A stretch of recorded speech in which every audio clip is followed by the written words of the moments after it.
This is Wednesday, February 17th, math lesson.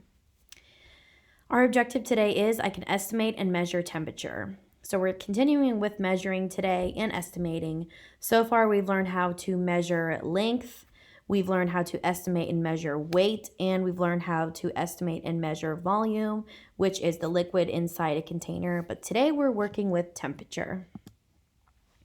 Temperature tells you how hot or cold something is. You measure it with a thermometer.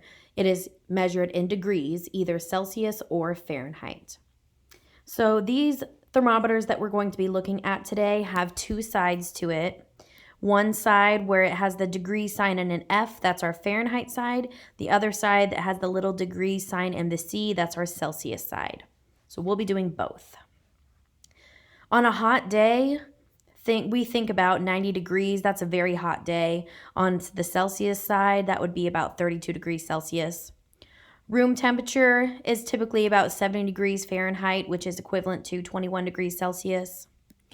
Water freezes at 32 degrees Fahrenheit or at 0 degrees Celsius. Only a few countries use Fahrenheit to measure temperature, including the United States. Most countries use Celsius, so it's important that we know both of them. So I'm going to look at this thermometer. I'm going to name the temperature in both Fahrenheit and Celsius. And then the next question says, what does that temperature feel like? So is it hot weather? Is it warm? Is it cool? Is it cold? Is it freezing? Just describe that temperature. So I'm going to look on this side first, where it has this C, that's our Celsius side.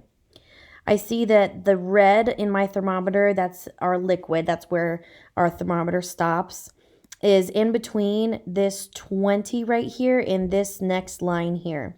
You will notice on these thermometers that all of the smaller lines in between the dark black lines are counted by 2.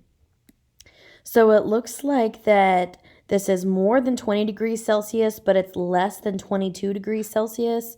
So I'm kind of just estimating here, but I'm going to say that that's about 21 degrees Celsius. Now, I still have the same amount of liquid on this thermometer, the red part, except if I'm looking on the Fahrenheit side, you'll see the numbers are very different. Here I can see that the red stops exactly at the mark that shows 70 degrees Fahrenheit. So this one I'm not quite estimating because it's exactly on one of the lines. But here we can say that the temperature is about 21 degrees Celsius or 70 degrees Fahrenheit. So what does this temperature feel like?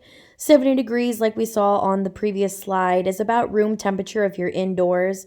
If you're outside, 70 degrees is warm. It's not hot, but it's just warm. Okay, so I'm going to look at this thermometer now. I'll start on the Celsius side. Again, I see that it stops exactly on this line here where my cursor is, but I have to count these lines by 2 to see what degrees it stops at. So here I see I'm at 0 degrees.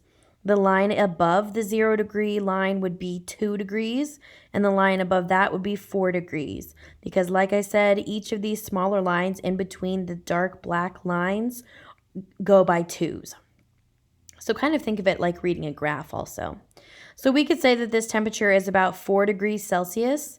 If I look on the Fahrenheit side, again, my numbers are very different, but it looks like on the Fahrenheit side, the temperature stops at 40 degrees Fahrenheit. So what type of weather is this? What does this temperature feel like? 40 degrees, I'm going to say that's just cool. I'm not going to say that's cold or freezing, but 40 degrees is pretty cool outdoors. Okay, another example.